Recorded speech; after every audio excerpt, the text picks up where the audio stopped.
I hope I'm not too late. I decided to grow garlic for the first time, and I planted it at the very end of the planting window, the first week of December.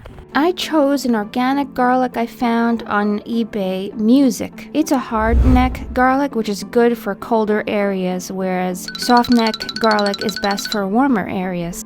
I separated the bulbs and chose only the biggest cloves to plant and ate the rest, which is pretty expensive to eat when they're meant for planting, but I didn't have enough space to plant any more. It tasted like regular garlic to me.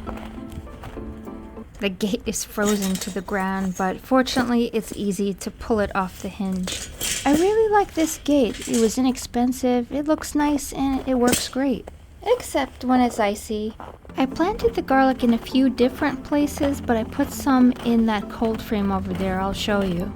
That's some leftover dinosaur kale. And right in there you could see some garlic poking out of the snow. The garlic in the cold frame is a little bit bigger than the other garlic because it gets a little protection. I've got the top open so it doesn't overheat. It's still kind of early in the season, but also to let rain in. You could see the gaps there because it's not a perfect fit, but that's okay because it's still giving some protection. That's what's going on with the garlic so far. If you want to stick around, we can check out what some plants look like right now and how they looked in summer. This is a baby peach tree someone gave me. I wasn't sure what to do with it, so it ended up here in the vegetable garden too. This is how it looked when I first planted it, not too happy. And this is what it looked like later. I think it's a really pretty tree. Only issue is I noticed the leaves were getting pale yellow in some areas, but the veins are staying green, so maybe it has an iron deficiency. I need to figure out what to do about that. The plant on the right is a poppy that I'm trying to grow for the second time. For some reason I can't get them to bloom. This garden bed is kind of like a rose nursery, so they can get stronger and see how they do with better soil and decide whether to keep them or not and transplant them. This beautiful rose is Madame Dubost, but I do not know if it's going to perform well, so I'm keeping it here for now. It's still a small rose. At least it did well in the spring. Down here I have Blossom Time Rose I planted. What's special about this rose is the unique coloration, darker on the outside and lighter on the inside. Also, it's supposed to have some shade tolerance and great fragrance. Look how big the blossoms get when they open. If you remember from the beginning, I used to have an apple tree here. I was trying to grow espalier, but it really wasn't doing well, so I had to take it out. And unfortunately, I didn't have another spot to experiment with. You know, I'm sad about it, but I think maybe this rose at least will give me some spring interest, and we'll see what happens. I planted another Blossom Time back there. Sometimes it's worth experimenting and see what works.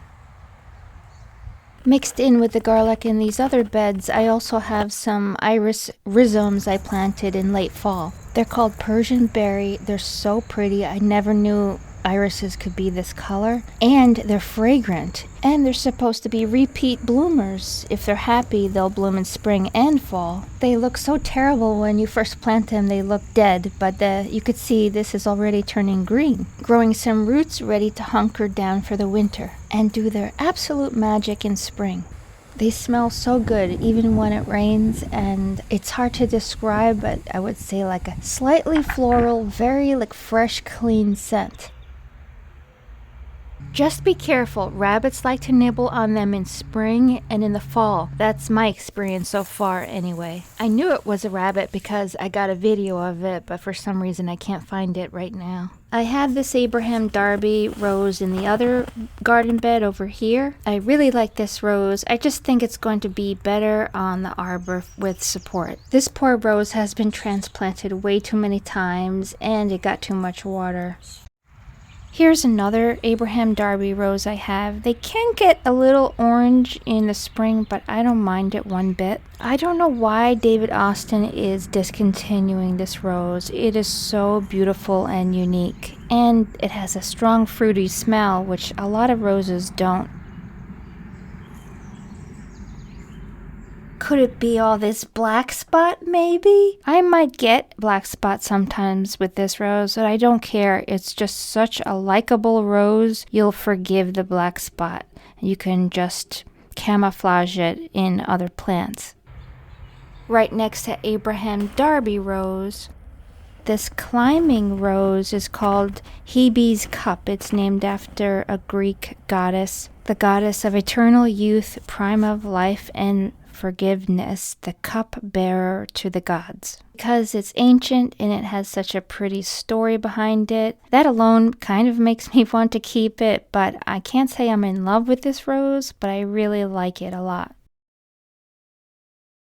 This is what it looked like last spring, and it made it all the way to the top of the arbor now. It only flowers once in the spring, and then that's it. And I knew that when I got it, but I didn't expect the flowers to be so small. They're like 2 inches at most. And the fragrance that I was expecting just wasn't there. I mean, it was very nice. It just wasn't that punch in the face I was kind of expecting. Look at all those buds, though. It goes crazy in spring. I'm really looking forward to next spring, since it's all the way at the top of the arbor now. I think it took about 3 years, but I started off with a really tiny plant. The climber on the right is Colette Rose. Look how much bigger the blooms are on Colette. These are both own root from heirloom roses. So far, I haven't really detected any fragrance from Colette yet. It has big, beautiful blooms, though. Another climbing rose is this one, James Galway. It has the prettiest ruffles, and it's the most vigorous growing rose I have. This is what it looked like in spring, and I turned my back on it. Before I knew it, it jumped up 8 feet. And I couldn't bend it against the fence because it was too, the canes weren't flexible anymore. It's standing upright all by itself. I need a ladder to see those flowers. It was too late to bend the canes without breaking them, so I just did a little trim. I was really surprised by how thick the canes were, and I had to cut the welded wire fence so it could fit through comfortably. Unfortunately, our cold stopped its blooms in its tracks, and we do have some big rose hips though, but I don't think they'll turn red. Over here is Crown Princess Margarita Rose, another rose that handles shade pretty well, but it really does everything in spring, and then it doesn't look so great for the rest of the year. Remember, that's just my experience. I have some challenging conditions with shade, and a lot of clay soil and some wet conditions, but this one seems pretty good, so I'm keeping it. But I did remove another Crown Princess I had over here. It's just a personal decision. For me, if I'm going to deal with disease, I need to have enough reasons to keep it. Like fragrance, really strong fragrance is highly appealing to me, so I'll put up with a lot more for that fragrance. And Crown Princess Margarita just didn't have that for me anyway. My garden is a no-spray garden, so I'm just looking for healthier plants that can put up with the conditions I give it. Those spring blooms are really amazing, though. That's Princess Charlene on the ground, looking very unladylike. I think it's because it's just young with weak stems. Or not enough sun. But anyway, let's take a look at the gazebo. I've shown the gazebo before many times. It's beautiful, it's charming, it was inexpensive for what it was, but I've actually decided to remove it. It's smaller than it looks. You can't really sit in there with other people, and there's no sun protection in the height of summer when the sun is directly overhead. Even if the vines make it all the way to the top, it's going to be very cramped. So the plan is to get a wooden pergola that's bigger, so that means I have to move all of these plants. It's a big headache, but I think after all the work, it will be worth it.